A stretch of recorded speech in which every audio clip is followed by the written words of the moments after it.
Olá, boas-vindas a mais uma conversa aqui no nosso espaço. Hoje a gente vai fundo num clássico, lá do finalzinho do século XIX, de 1898, Secret of Achievement, que a gente pode chamar de O Segredo da Realização, do Orison Swett Marden. Isso aí. Um livro bem daquela época, né? Com uma mensagem forte. Exato. E a tese dele era tipo assim, que a maior realização mesmo não era dinheiro, não era fama. Uhum. Mas o que ele chamava de nobreza de caráter. Ele queria mostrar que o sucesso real vinha, sabe, de determinação, de esforço sério. Uma ideia interessante para a virada do século, né? Focada no interior. Totalmente. Então o nosso objetivo aqui é fuçar nesse texto, sabe, tirar as ideias centrais dele sobre como ele via essa construção do caráter, o caminho para uma vida com mais sentido, bem naquele espírito da época. Bora lá. Vamos desvendar esse segredo, então. Bom, para começar, o Marden já chega com uma ideia potente. Ele fala do trabalho, mesmo aquele mais chato, repetitivo, o que ele chama de drudgery, tarefa árdua mesmo. Aquela labuta, né? Isso. Ele diz que isso é fundamental. Pega até uma frase do Ruskin para reforçar. Ah, sim, a citação do Ruskin é forte. Se quiser conhecimento, tem que lutar. Se quiser comida, tem que lutar. Se quiser prazer, tem que lutar, basicamente. Lutar é a lei. Parece que não tinha muito espaço para moleza no mundo dele, né? Pelo jeito, não. E ele não fica só na ideia, ele traz exemplos, histórias. Tem aquela do Sr. Gray, um cara rico, e o filho dele, o Charles. Ah, lembro dessa. O pai não deixava o filho parado, né? De jeito nenhum. Ou estuda ou trabalha. E para dar um choque de realidade, ele leva o Charles para visitar uma prisão. Nossa. E lá eles encontram um conhecido antigo, de família rica também, que se deu mal. Por quê? Ociosidade, más companhias. A lição é bem clara, né? Ficar à toa pode levar para um caminho ruim, não importa de onde você veio. Exatamente. A falta de ocupação como porta para a ruína. E o que eu acho fascinante, sabe, é como o Marden conecta essa tarefa árdua, o trabalho duro, diretamente com a formação do caráter. Não é só para ganhar a vida, entende? É ali que se forja a pessoa. Como assim? Ele argumenta que qualidades como diligência, perseverança, precisão, até paciência, elas são cultivadas nesse processo. No esforço diário. Ah, entendi. O trabalho como escola de virtudes, digamos. Exato. Ele via quase como uma ferramenta de desenvolvimento pessoal mesmo. Numa época em que a psicologia, como a gente conhece hoje, ainda estava, engatinhando. A ação moldando o ser. Faz sentido. Faz total sentido. E ele traz exemplos de gente famosa para ilustrar isso, né? Sim, vários. Fala do Michelangelo comentando sobre o Rafael, dizendo que o sucesso do Rafael vinha mais da indústria do trabalho duro do que do gênio puro. E o próprio Rafael, segundo ele, tinha um lema: nunca negligenciar nada. Pois é. Aí tem Pedro Grande, da Rússia, que foi ser aprendiz em estaleiro, em forja, botou a mão na massa para aprender. E o Darwin, esse exemplo é incrível. Nossa, o Darwin é emblemático. Quase 30 anos observando o resultado de um experimento com minhocas. Imagina a paciência. É muita persistência. O ponto central dele é esse. Talento é bom, mas não basta. Precisa de trabalho duro, persistente, atento, lapidar o dom, sabe? Não adianta ter a faísca se não alimentar o fogo, como você disse antes. E essa ideia de persistência vai longe, né? Ele citou Gladstone, ex-primeiro-ministro britânico, já com quase 90 anos. Sim. O que ele dizia? Que encontrou a maior felicidade no trabalho. E mais, que o descanso mais perfeito vinha da mudança de esforço. Uau! Descanso na mudança de trabalho, não na ausência dele, com 90 anos? É impressionante. Muito. E Marden até dá um nome poético para essa tarefa árdua toda. Qual era mesmo? O anjo cinzento do sucesso. Anjo cinzento. É uma imagem forte, né? Não é um anjo dourado, brilhante. Não, é cinzento. Sugere que o sucesso, para ele, não é algo que chega com um alarte. Vem na discrição, na rotina, na persistência, que não busca aplauso. Exatamente. O oposto da ideia de sucesso rápido, de sorte, né? Totalmente. É a valorização do processo, do esforço contínuo. Ok, então o esforço é a base. Mas como isso vira parte da gente? Como se fixa? Ah, aí entra o segundo pilar do Marden, o hábito, com o H maiúsculo mesmo. O hábito. Ele cita Bacon, né? Sim, hábito, se formado sábia e habilmente, torna-se verdadeiramente uma segunda natureza. E a analogia que ele usa para explicar nossa, é muito boa. A do rio. Essa mesma. Ele compara o desenvolvimento de um hábito com o leito de um rio. No começo, um riachinho, fácil de desviar. Qualquer coisinha muda o curso. Mas e depois? Depois que o rio cava o leito, fica fundo, largo. Ele menciona o Mississippi. Aí, para mudar o curso, é uma tarefa gigantesca, quase impossível. Caramba! Isso dá uma ideia da força que ele via nos hábitos já formados. Muita força. E por isso ele insiste tanto, sabe? Em formar bons hábitos, e o mais cedo possível. Tem aquela historinha da mãe e do médico, né? Sim, a mãe pergunta quando começar a educar o filho, de 2 anos. E o médico responde: você perdeu exatamente 2 anos. Direto ao ponto. Ou aquela outra, do Oliver Wendell Holmes. Para educar uma criança, você tem que começar com a avó dele.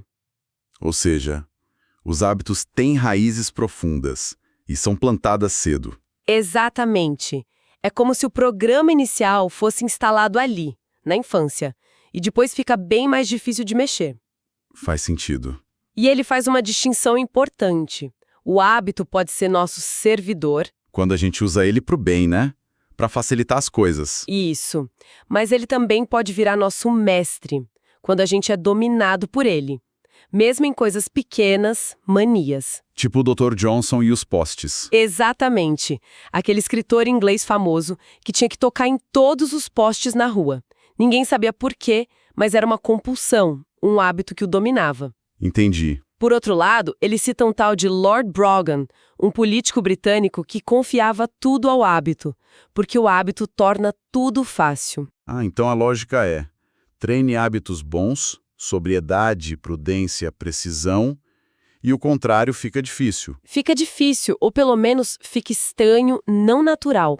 O hábito bom cria uma espécie de barreira contra o hábito ruim. E ele liga isso à prática consciente, né? Não é só repetir por repetir. Exato. Lembra dos exemplos que ele dá? O Lincoln. Que teria desenvolvido a precisão lógica dele praticando sem parar. E o Wendell Phillips, o orador. A dicção impecável dele viria de se esforçar para conversar bem sempre, não só no palanque. Interessante. E o alerta sobre os pequenos desvios no começo. Esse é crucial. As pequenas mentiras, os pequenos pecados. Ele compara isso a uma rachadurazinha num dique. Que se não consertar logo... Vai minando, minando e uma hora tudo desaba. A ideia é, não existe deslize pequeno quando se trata de formar caráter. Pesado. E essa rotina diária, ele usa umas palavras fortes para descrever, né? Rut, plod, humdrum, grind. É tipo a rotina, o passo arrastado, a monotonia, a moenda. Pois é, mas para ele isso não era ruim. Era justamente ali, nessa constância meio sem graça, que se firmavam as bases do caráter. Quais bases? Atenção aos detalhes, pontualidade, firmeza de propósito, paciência. É quase como um artesão construindo algo, peça por peça, dia após dia. Uma visão bem estruturada da coisa. Mas fico pensando, essa ênfase toda na rotina, na disciplina quase militar, não pode acabar sufocando um pouco a criatividade, a espontaneidade? É uma pergunta válida, com certeza. Talvez a visão dele, lá de 1898, fosse um pouco rígida demais para a nossa sensibilidade atual sobre inovação, flexibilidade. Mas ele não para por aí. Ele percebe que só estrutura, só disciplina, não é suficiente. A máquina precisa de energia, de combustível. E aí entra o terceiro elemento. Exatamente. Depois da base do trabalho e da estrutura do hábito... vem a luz. Ele fala da luz solar moral. Isso, que é basicamente a alegria, a importância de ter uma disposição mais ensolarada diante da vida. A frase dele é ótima.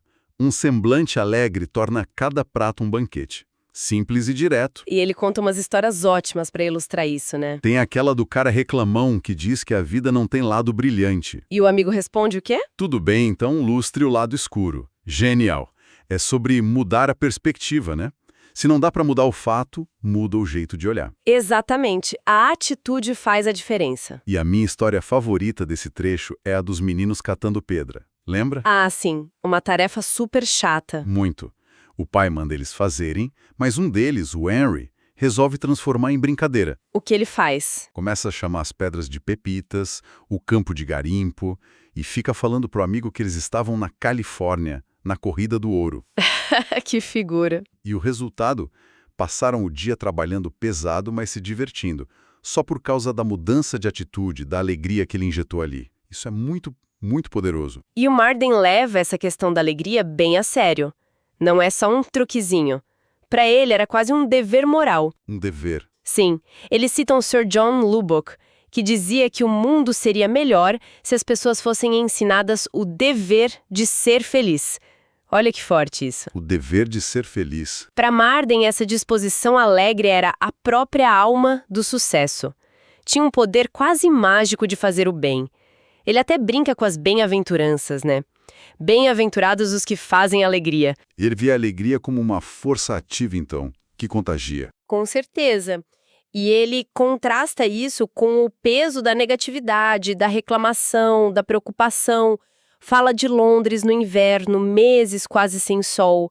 E compara isso a vidas que passam anos na sombra, nas névoas do descontentamento. É uma imagem forte. E ele busca apoio até na Bíblia, Provérbios. O coração alegre serve de bom remédio. A ideia central é: alegria fortalece, dá energia, preocupação esgota. Tem aquela frase dele sobre a preocupação ser mais cansativa que o trabalho, né? Sim, um dia de preocupação é mais exaustivo que uma semana de trabalho. Para ele, o impacto era quase físico mesmo. A negatividade drena a gente. Pensando bem, faz sentido. A alegria como o óleo na engrenagem. Boa analogia. O trabalho e o hábito são a máquina, a estrutura. Mas sem alegria para lubrificar, para dar leveza, a coisa emperra, quebra. Exatamente. Ele menciona o Emerson, né, o filósofo americano. Diz que o sorriso dele era uma bênção perpétua. Ou seja, a alegria não beneficia só quem sente, ela irradia. Irradia, influencia o ambiente, as outras pessoas. O Marden via a alegria como um multiplicador de forças. Não substituía o trabalho ou o hábito, mas potencializava tudo. Era o que dava brilho à estrutura sólida. Perfeito. Brilho e leveza. Uma pessoa alegre para ele era mais capaz, mais resiliente e ainda fazia bem para o mundo ao redor. Ok, então, tentando juntar as peças desse segredo da realização do Marden, parece que a receita dele é bem focada no interior, né? Totalmente. Primeiro, a base. Trabalho duro, mesmo chato, como escola do caráter. Uhum. Depois, a estrutura. Criar hábitos fortes, bons, de forma consciente. Certo. E, por fim, a energia que move tudo. Uma atitude positiva, alegre, a tal luz solar moral. Seria isso? Acho que você resumiu perfeitamente a essência. Para o Orison Swett Marden, o caráter era o sucesso. O caráter era o sucesso. Interessante isso. Sim, o que a gente geralmente pensa como sucesso, dinheiro, fama, posição, ele via quase como um efeito colateral, sabe? Um subproduto de você ter se tornado uma pessoa com força interna, íntegra, resiliente, positiva. A meta maior era a qualidade do ser, então. Exatamente. A verdadeira realização era essa nobreza de caráter. Uma visão bem focada no desenvolvimento pessoal, moral, bem mais do que nas conquistas de fora. Ele mirava alto na construção do ser humano ideal, na visão dele. E isso joga a gente direto para uma reflexão final, né? Com certeza. Ele escreveu isso em 1898. O mundo era completamente outro, virado para o século XX. Sim, um contexto muito diferente. Os princípios que ele defende, trabalho focado, bons hábitos, pensamento positivo, parecem ter um valor que atravessa o tempo, né? Muita gente ainda busca isso hoje. Sem dúvida, são pilares importantes para muita gente. Mas a pergunta que fica é: como esses princípios se aplicam ou como eles precisam ser adaptados para o nosso mundo de agora? Boa pergunta. Um mundo com tanta distração digital, um ritmo que é frenético, problemas sociais super complexos que o Marden talvez nem imaginasse. É verdade. As condições mudaram drasticamente. Será que a receita dele ainda funciona pura? Ou será que precisa de uns ingredientes novos, umas adaptações para funcionar hoje em dia? Fica aí a questão, né?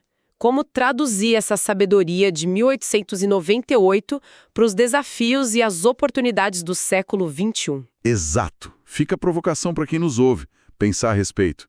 Como aplicar ou reinterpretar essas ideias hoje? Uma ótima reflexão para nos terminar.